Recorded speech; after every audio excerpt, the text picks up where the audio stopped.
Nós já conversamos bastante sobre os benefícios das argilas, qual a finalidade delas e o quanto elas são boas para serem utilizadas como cosméticos naturais. Inclusive, tudo isso está lá no módulo 5, nos aditivos, com materiais para vocês também voltarem e consultarem.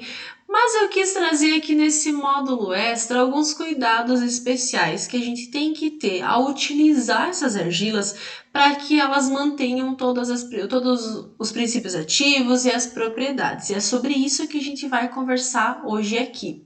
Então a gente sabe que as argilas variam muito conforme a composição de cada uma. Inclusive essas composições é que definem as cores e as finalidades que a gente utiliza elas. Então a composição varia em termos de silício, alumínio, ferro, cálcio, potássio, magnésio e assim por diante. Então, conforme a cor de cada argila, essa composição química vai ser diferente. A gente pode resumir os benefícios das argilas nessa frase que eu trouxe aqui do ladinho, que é a seguinte: a argila, ela é capaz de absorver a energia danosa acumulada naquela região que está adoecida e também transmitir a energia de elevada qualidade vital para aquela região.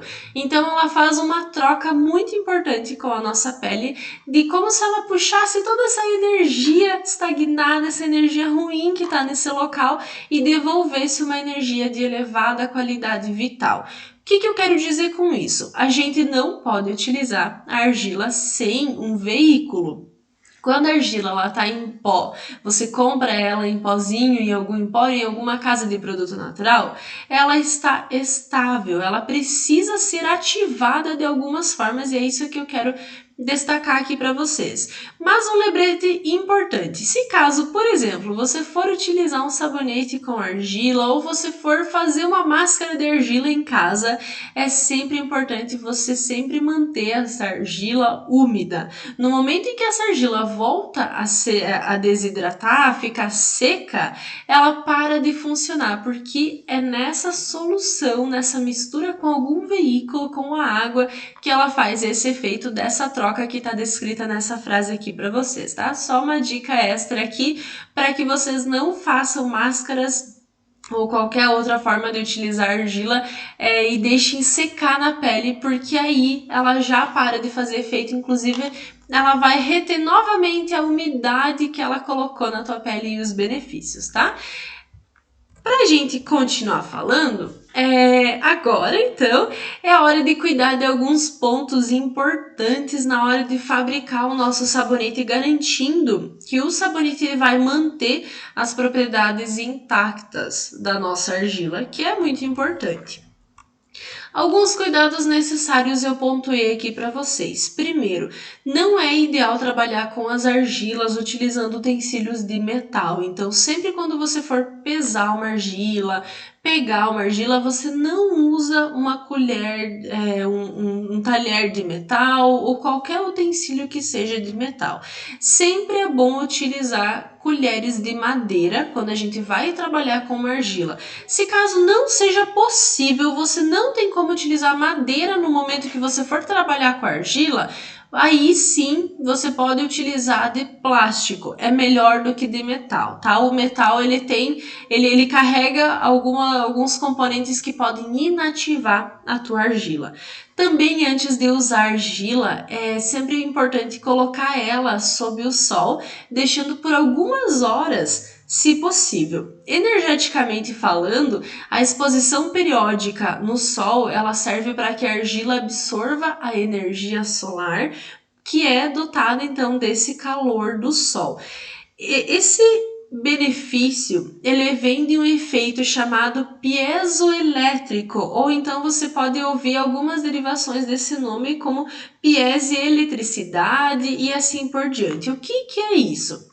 Aqui eu coloco uma explicação para que vocês entendam que as ligações iônicas dos minerais presentes nessa argila, elas vão se tornando instáveis a partir do calor do sol, então elas ficam sujeitas à agitação, à pressão e também à temperatura mais elevada, permitindo estímulos desses respectivos elementos que compõem a argila e também já disponíveis no nosso corpo, ativando e estimulando em trocas iônicas. Então é um processo químico e físico que acontece aqui com a exposição do sol, que ativa justamente esse efeito aqui. Se vocês têm interesse em ler mais sobre isso, eu vou deixar aqui nos extras um artigo muito legal que fala dos benefícios das argilas, ele fala desse efeito piezoelétrico, também fala das cores e tudo mais, é bem interessante. Resumindo tudo isso que eu falei, o sol ele vai ativar as partículas da argila e o efeito da argila ele é potencializado. Mas e aí, se você me perguntar, eu preciso colocar minha argila no sol toda vez que eu for utilizar ela, o ideal seria, tá? Porque a gente precisa fazer com que ela se ative para a gente colocar no nosso sabonete ou na nossa pele do jeito que a gente quiser utilizar. Mas às vezes nem sempre é possível fazer isso. Eu indicaria a vocês no momento em que vocês compram a argila, por exemplo, compra um pacote de 1 quilo ou meio quilo de argila. Nesse primeiro momento, tira essa argila desse pacote de plástico, coloca numa bacia, numa vasilha, coloca sob o sol, deixa algumas horas, se possível o dia inteiro essa argila lá, e aí depois você pode guardar ela em potes de vidro. Sempre é importante guardar as argilas em potes de vidro, e esse efeito você pode ter até cerca de 1 semana depois. Então, se caso você não consiga fazer isso toda vez, algumas horas no sol, você pode guardar para obter esses benefícios até 1 semana depois. Também tem a questão de que o próprio calor do processo da saponificação pode ativar algumas dessas trocas iônicas, algumas dessas partículas. Então também pode ser que o teu sabonete ele obtenha esses benefícios através do calor, mas sempre que possível é importante colocar a argila sob o sol. Para usar no sabonete, então como eu falei anteriormente, adiantei um pouquinho, é legal sempre guardar argila em potes de vidro, tá? Quando o sabonete ele for produzido pelo método Hot, adicionar sempre no final do processo. Todos os aditivos, eu já falei várias vezes isso, mas reforçando, todos os aditivos é sempre no final que a gente coloca. Também reforçando, utilizar utensílios de madeira, sempre preferencialmente para argila, e quando não for possível, naqueles casos extremos, aí sim você pode utilizar utensílios de plástico, tá? Essa solarização da argila explicando um pouquinho melhor aquilo que nós já falamos, então aqui eu coloquei um conceito. O artigo que eu vou deixar para vocês, ele é desses autores aqui destacados, tá? Aqui fala sobre a piezoeletricidade que acontece nessa argila.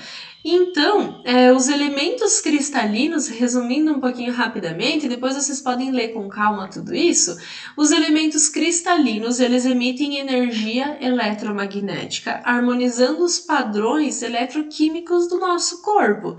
Então, é importante que essa argila ela esteja com esses cristais ativados, e a gente ativa por meio da luz solar, principalmente, que é o que explica aqui nesse trecho acima desse conceito, tá? Eu trouxe esse conceito aqui porque principalmente existem muitos mitos na hora de utilizar argila, e quando a gente fala dessa piezoeletricidade, é difícil a gente encontrar alguns termos corretos ou artigos ou enfim, locais da internet que falem sobre isso de forma séria. Então por isso que eu trouxe aqui para vocês, para que se caso vocês tenham desejo também vocês sabem exatamente onde encontrar.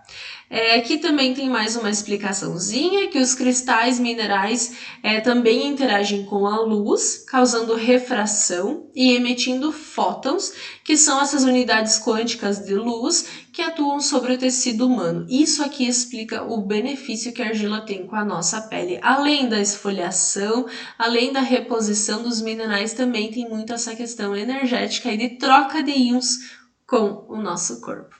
Eu espero que vocês tenham gostado dessa aula, falando um pouquinho de termos um pouco mais técnicos, mas que eu achei muito interessante trazer para vocês.